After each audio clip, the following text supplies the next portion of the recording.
Você tem uma alma liberta? Você tem uma vida liberta? Ou você se sente aprisionado? O tema que eu convido a você para refletir hoje é como libertar a alma, o mecanismo para ter uma vida melhor. É interessante para você? Eu acredito que sim. Eu acredito que sim. Mas cabe a você valorizar ou não este propósito a qual eu te convido nesse instante, a libertação da alma. Pois uma alma liberta, ela consegue livrar-se de doenças, ela consegue livrar-se de dívidas. Você tem dívida? Vamos libertar a alma para isso? Libertar-se das dívidas? Libertar-se das chagas, das doenças físicas, emocionais? Você tem ansiedade? Meu irmão, fato é que nada acontece por acaso. Esse tema é para você. Então fica aqui conosco. Madrugada com Deus. Aproximando a espiritualidade de você. Olá, bom dia, boa tarde, boa noite, boa madrugada. Que bom que você está iniciando o seu sábado aqui conosco. Um sábado de espiritualidade. A proposta é tirarmos o dia de sábado, para cuidar de nós como espírito. Afinal de contas, somos esse espírito que animamos esse corpo esse que nos dá a condição de viver na matéria. Quando este espírito, que é o animador do corpo, está forte, pode ter certeza, meu irmão, esse corpo vai te dar as possibilidades de chegar aonde você quiser. Um bom combustível fortalece o carro para que o carro te conduza ao seu destino. Olha, uma alma bem alimentada faz com que você chegue aonde você quer, inclusive vencer os seus obstáculos íntimos. É o tema que nós vamos abordar. Como libertar a sua alma?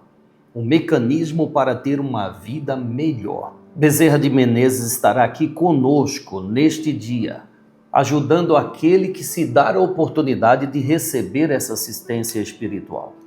Mas antes de mais nada, eu convido a você. Vamos fazer uma prece? Vamos elevar o pensamento a Deus? Hoje é sábado.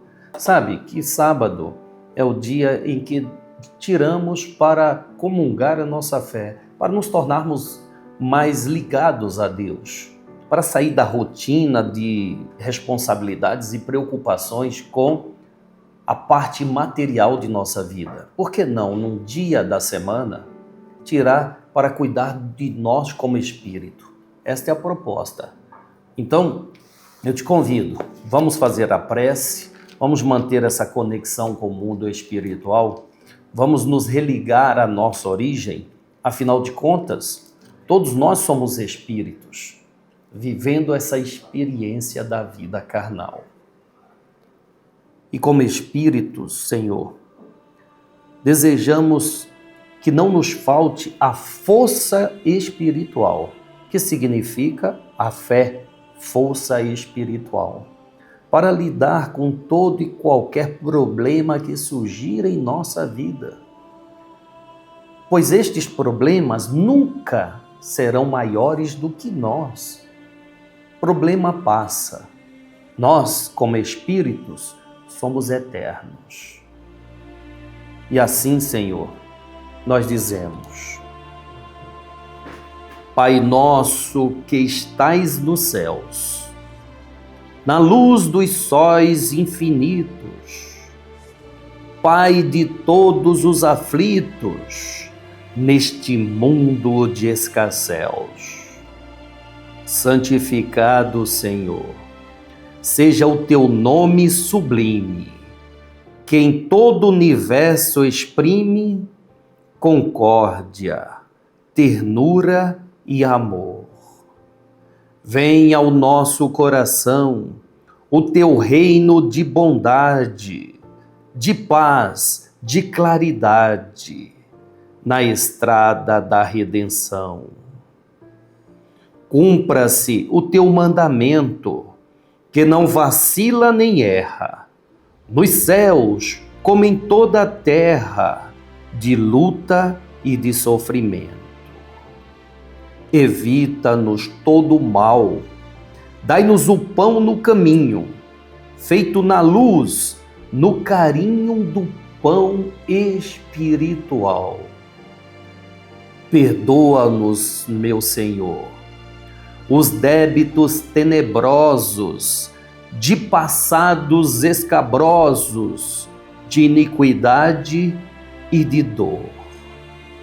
Auxilia-nos também nos sentimentos cristãos, amar os nossos irmãos que vivem longe do bem. Com a proteção de Jesus, livra a nossa alma do erro, neste mundo de desterro, distante da vossa luz. Que a nossa ideal igreja seja o altar da caridade, onde se faça a vontade do vosso eterno e puro amor.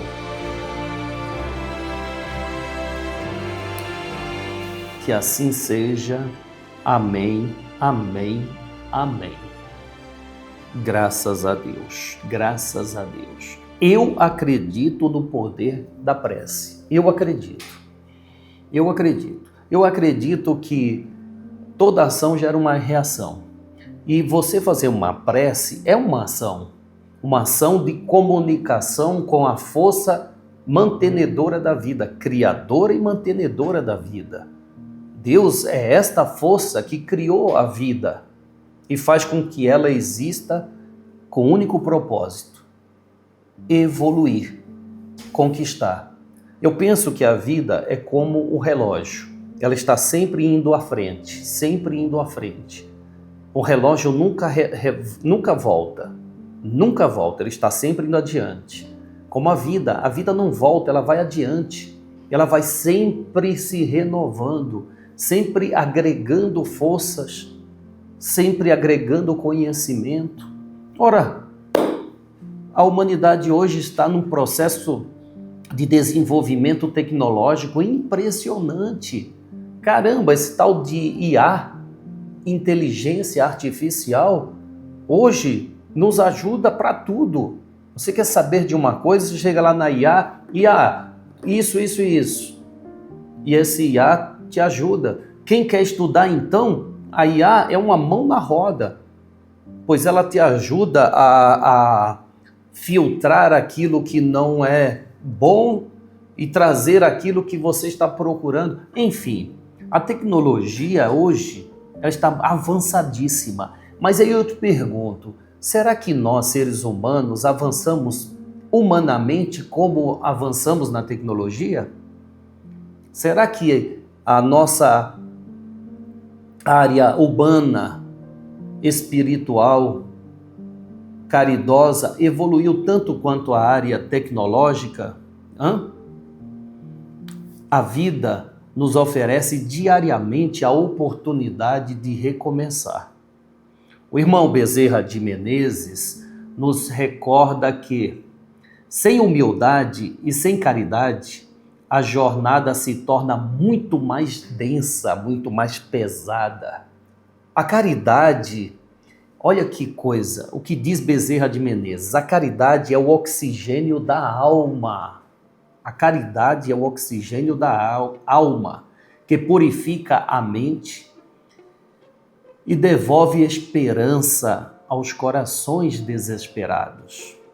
Jesus é o caminho e o exemplo a seguir.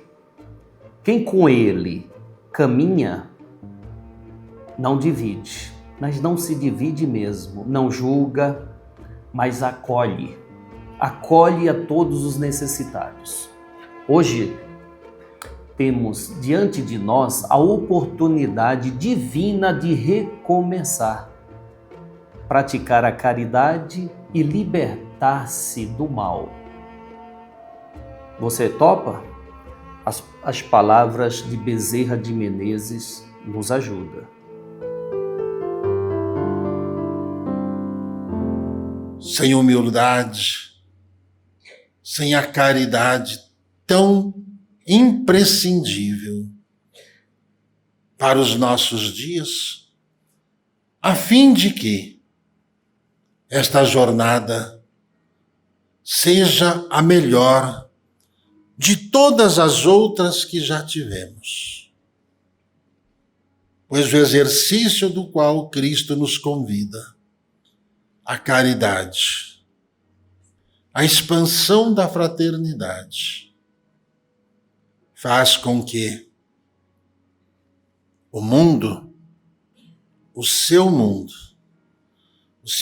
interior, possa melhorar a cada dia e para que você também possa respirar um ar mais leve e oxigenar a sua mente, oxigenando a vida e devolvendo-lhe a visão do futuro, perdido até então pelos infortúnios do momento.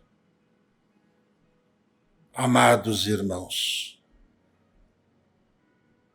Jesus é o caminho, a verdade e o exemplo a seguir. Quem com ele se junta, não espalha, não se divide, não gera perquirições, muito menos exigências. Porque quem com Jesus vive, quem com Jesus está, irmana e emana a mesma vibração do amor, de acolhimento aos que precisam. Eis o manjar posto à mesa, para que cada um possa alimentar-se. Eis a oportunidade da caridade. Eis a oportunidade divina de livrar-se das dores e das cobranças que a alma tem. Eis a oportunidade da caridade, um dia perdido. Eis a oportunidade de se apresentar com humildade e recomeçar. Pois o Espírito, em sua jornada, está sempre recomeçando uma nova etapa dentro de si melhorado, dentro da humildade que carrega, dentro dos propósitos abraçados. É preciso agir com seriedade. A caridade é o mecanismo de libertação e de uma energia de bênçãos para a pacificação interior, familiar e da mente desejosa de uma vida melhor. A caridade é o benefício que Deus lhe concede para que jamais lhe falte o amparo, para que diante da lei maior do retorno, jamais lhe falte em sua vida a paz conquistada a duras penas, dentro do refazimento diário, dentro da humildade vivida, dentro desta consagração que cada um faz junto ao Pai Celestial.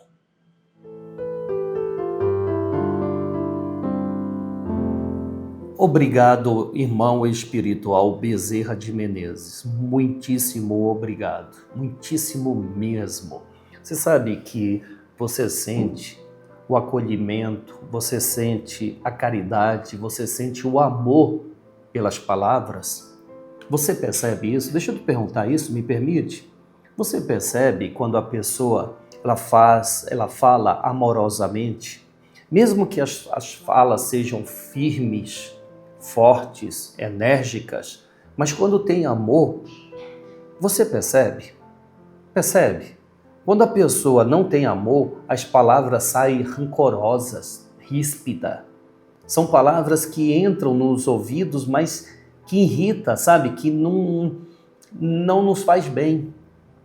Mas quando tem amor nas palavras, elas, por mais que nos chamem a responsabilidade, nos cobre uma postura melhor, uma conduta melhor, elas somam a nós. Elas não subtraem. O amor soma. O amor soma. A maldade subtrai.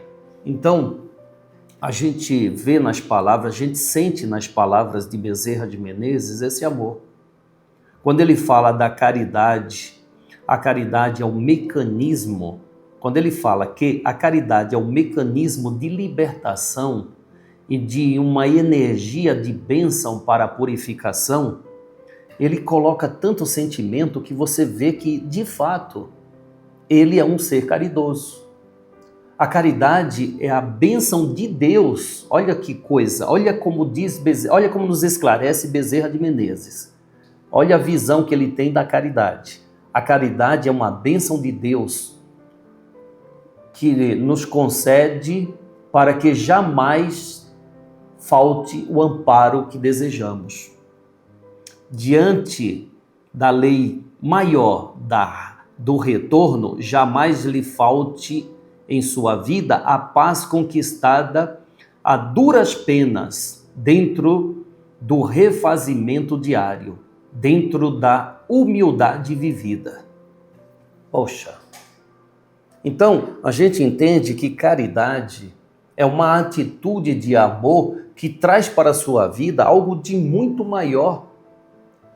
A gente, infelizmente, vê pessoas que associam a caridade a dar dinheiro a quem precisa, a dar dinheiro a um necessitado.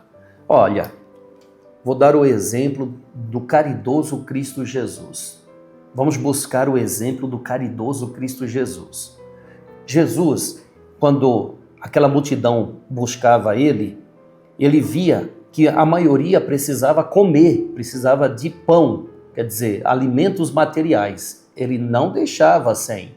Ele multiplicou pães e peixe para suprir a necessidade básica. Quem queria mais ficava, mas quem se satisfazia com aquilo, picava a mula e ia embora. Aí ficavam aqueles que precisavam de uma caridade um pouco mais maior, que era a caridade... Perdão, deixa eu tomar um pouco de água.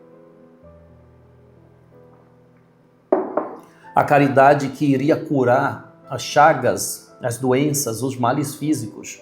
E Jesus assim fazia. A pessoa satisfeita ia embora. Ficava aqueles que tinham obsessões, aqueles perturbados espiritualmente. E pedia caridosamente pela ajuda de Cristo Jesus. Jesus, o caridoso dos caridosos, ajudava aquelas pessoas. Elas satisfeitas iam embora. Quem ficava? Aquele que queria a caridade que saciasse a sede do Espírito. E aí sim ele oferecia, como ele disse ali no poço de Jericó. Jericó? Enfim, disse para aquela mulher no poço de Siloé, acho que é isso. Eu te ofereço a água que sacia a sede e que nunca mais se sentirá essa sede. O alimento que sacia sua fome e nunca mais sentirá fome, que é o alimento do Espírito. São poucos aqueles que buscam o alimento espiritual. São poucos, como você. Olha só, nós somos em quantos aqui? 1.000, 2.000, 3.000, 4.000, 5.000? São poucas as pessoas diante de uma humanidade tão grande que está em busca de saciar os prazeres da carne. E nós estamos aqui em busca de saciar Sim, a nossa alma, a sede que temos na alma, de conhecimento, de amor de Deus. Não é verdade? Você pensa assim? Olha, se não pensasse, não estaria aqui, não é? Obrigado a você pela sua presença. Obrigado mesmo. Obrigado, Bezerra de Menezes. Obrigado. Vamos lá. Livro dos Espíritos, questão 917. A pergunta está associada ao tema de hoje. Qual o meio de destruir o egoísmo, que é a chaga da sociedade? Realmente. O egoísmo se enfraquecerá à medida que a vida moral dominar a vida material. Olha só, falávamos disso. A caridade e a fraternidade são os antídotos contra ele. Ele e o egoísmo, né? Quando os homens viverem segundo as leis de Deus, pensarão menos em si mesmo e mais no bem do próximo. E aí acaba-se esse egoísmo, sabe? Jesus foi o exemplo para isso, né? Com todo o poder que conquistou, se transformando no Cristo planetário, ele veio para servir. Ele dizia: estou para servir, não para ser servido. E você? Ainda pensa apenas no seu umbigo ou já se libertou deste egoísmo? É de se refletir, não é? Por isso que eu gosto do Madrugada com Deus, sabia? Porque aqui dá para refletir sobre muitos assuntos. Quando um espírito nos pergunta isso, né? Você já se libertou do egoísmo ou vive ainda apenas olhando o seu umbigo? É de se refletir, não é? Paulo de Moraes, agora é contigo, meu irmão. Olha, eu gostei muito de uns comentários que eu já recebi aqui no programa Madrugada com Deus a respeito deste quadro, dizendo que as pessoas estão gostando e estão aprendendo um pouquinho sobre a Bíblia Sagrada. Isso é muito importante, porque a Bíblia, meus amigos, é o livro mais importante do mundo. Além de contar aí a história da humanidade, principalmente ali a história relacionada ao povo hebreu, ela traz a notícia mais importante da atualidade, a notícia mais importante para a humanidade, que é a volta de Jesus, a vinda do Cristo de Deus com poder e grande glória para dar a cada um segundo as suas obras. Mas vamos aprender um pouquinho mais? Você já ouviu falar em alabastro? Claro, né? Quem lê o Evangelho de Jesus se depara com essa palavra, alabastro. Bonita palavra, né? Tem um som assim, bem bonito, bem agradável aos ouvidos. Mas alabastro era uma pedra branca, pouco resistente, parecida com o mármore, usada para fazer esculturas, vasos e jarros. No livro de Esther, ornava o jardim do palácio de Assuero, e no Novo Testamento, na narrativa evangélica de Mateus, a palavra alabastro aparece quando, estando Jesus na casa de Simão, o ex-leproso, aproximou-se dele uma mulher com um vaso de alabastro cheio de precioso perfume, o qual derramou sobre a cabeça do mestre.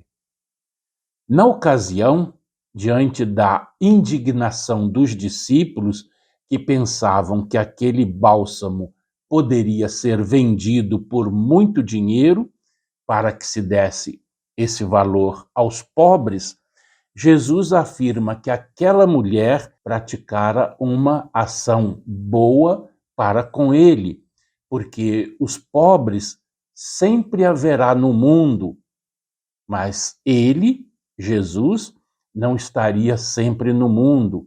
E aquele ato para com ele, aquela mulher o fizera para o seu sepultamento.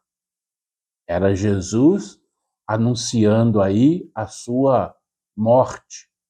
Aquela morte, como vimos, como sabemos, que teve diante da dita traição de Judas, a prisão, aquele julgamento muito mal organizado, né? Lá, tanto no Sinédrio quanto do Pilatos, do governador romano, e depois a crucificação, morte e ressurreição e a ascensão. Então Jesus estava predizendo a sua morte quando disse estas palavras. E disse mais: olha agora a importância desse ato. Onde o evangelho fosse pregado em todo o mundo, o ato dessa mulher seria contado para a memória sua. São palavras de Jesus. E assim é. Nós pensamos, quantas e quantas vezes um pequeno ato, um pequeno gesto toma proporções tão grandes que atravessam séculos, enquanto que outros sequer são medidos no momento em que acontecem. Não é mesmo? Quantos atos? E aí nós pensamos naquela situação que nós podemos e devemos realizar atos, realizar obras boas que fiquem para a eternidade. Mesmo que nós passemos e nós passaremos, haveremos de passar, não é mesmo? Todos nós, os nossos atos ficarão. Então, nós ficaremos, viveremos eternamente na memória das pessoas que hão de vir depois de nós. Um fraternal abraço. Obrigado, Paulo de Moraes, pelo compartilhamento de seu conhecimento bíblico. Obrigado, meu irmão. Obrigado mesmo. Como é importante estudarmos a Bíblia, não é? Todos estes livros que foram ali aglomerados neste que conhecemos hoje como Bíblia Sagrada. Obrigado, Paulo de Moraes. Bem, por hoje nós ficamos por aqui, convidando a você que mantenha a sua sintonia com a Casa de Maria, pois estaremos transmitindo logo, daqui a pouquinho. Você está aqui pela manhã, está na madrugada, daqui a pouquinho uma transmissão ao vivo do Templo Maria Santíssima da reunião de Bezerra de Menezes. Aí eu te lembro, se você ainda não se tornou membro do Playtens, assine, pois essa plataforma te proporciona estudar muito sobre espiritualidade, tá? Ali nós procuramos fazer playlists de assuntos que vão somar ao conhecimento que você tem e que vão te dar aquilo que você está em busca. Olha, é uma plataforma muito boa. E nela, muito boa para quem quer estudar sobre espiritualidade. E nela, nós transmitiremos ao vivo. Transmitiremos hoje a partir das 15 horas. O nosso amigo Gilberto Rissato, tirando dúvidas de todas as formas de interrogações que ainda estão na cabeça da humanidade. Então, se você quiser, pode ter certeza, meu irmão, muita riqueza. Então, assine para você acompanhar ao vivo, fazer as suas perguntas também, tá bom? Muito obrigado. Lembrando das palavras de Bezerra de Menezes, que diz: a caridade é a maior bênção concedida por Deus à humanidade, pois através dela a alma encontra a paz. a mente encontra serenidade e a vida ganha novo sentido. É a força que liberta, pacifica e sustenta. Bom, eu te convido, reflita sobre. Amanhã estaremos de volta. Deus te abençoe, Deus te abençoe, Deus te abençoe. Salve Jesus, salve Maria Santíssima.